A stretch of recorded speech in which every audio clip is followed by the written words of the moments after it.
महाकुंभ पर एक और विवाद का साया है और ये विवाद है 144 साल के महासंयोग और प्रयोग का। समाजवादी पार्टी ने महाकुंभ के योग पर सवाल उठाया और दावा यह किया कि 144 साल की बात ग्रंथों में कहीं नहीं। समाजवादी पार्टी का आरोप यह कि सरकार ने अपने पीआर के लिए सरकारी धन का इस्तेमाल किया। हालांकि अब संत समाज भी 144 साल के सहयोग पर अलग अलग राय दे रहे हैं।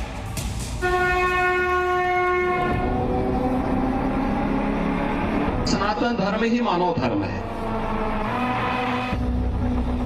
भारतीय जनता पार्टी ने ऐसा प्रचार किया है कि पहले कभी कुंभ नहीं होता था।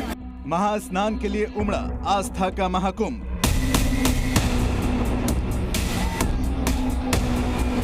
एक 144 साल बाद संयोग या प्रयोग। महाकुंभ खत्म होने में अब सिर्फ 8 दिन बाकी है,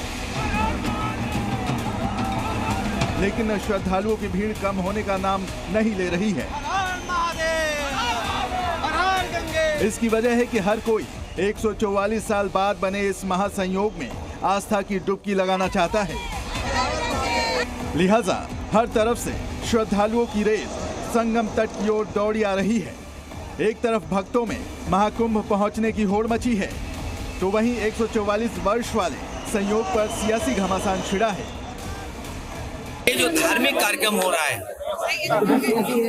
जिसका पूरे देश में प्रचार किया गया, महाकुंभ, भारतीय जनता पार्टी ने ऐसा प्रचार किया है कि पहले कभी कुंभ नहीं होता था।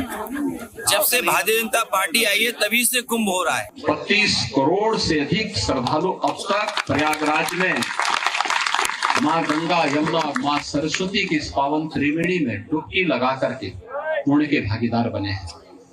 जो यहाँ से जा रहा है, यहाँ की परंपरा के बारे में, यहाँ की गाथा के बारे में, यहाँ की व्यवस्था के बारे में गुणगान कर रहा है। ये गुणगान व्यक्ति का नहीं है, सनातन धर्म का है। 144 साल का जो जिक्र हुआ है ग्रंथों में कहीं नहीं है। नेताओं की बयानबाजी यहीं खत्म नहीं हुई। सनातनी संयोग और सियासी प्रयोग के आरोप पर बीजेपी नेताओं की जुबान शब्द बाण छोड़ रही है और निशाने पर समाजवादी पार्टी है। देखिए, आप जानते हैं समाजवादी पार्टी का हमेशा सनातन का विरोध करती रही है और आने वाले समय में समाजवादी पार्टी को इसका खमियाजा भुगतना पड़ेगा। अखिलेश यादव अगर नास्तिक है तो नास्तिक के बाद का तो, राक्षस के बाद का तो कोई भरोसा नहीं किया सकता है। मगर नेताओं के बाद अब ज्योतिषाचार्य भी इस बात पर बट गए हैं कि महाकुंभ में स्नान का कोई संयोग है भी या नहीं। दरअसल दावा किया जा रहा है कि 144 साल में बने इस संयोग की वजह से श्रद्धालु रिकॉर्ड संख्या में आस्था की डुबकी लगाने के लिए संगम पहुंचे। अब तक 54 करोड़ लोगों ने आस्था की डुबकी लगा ली है, लेकिन 144 साल वाले संयोग के दावे पर साधु संत से लेकर ज्योतिषाचार्य की भी अलग अलग राय है।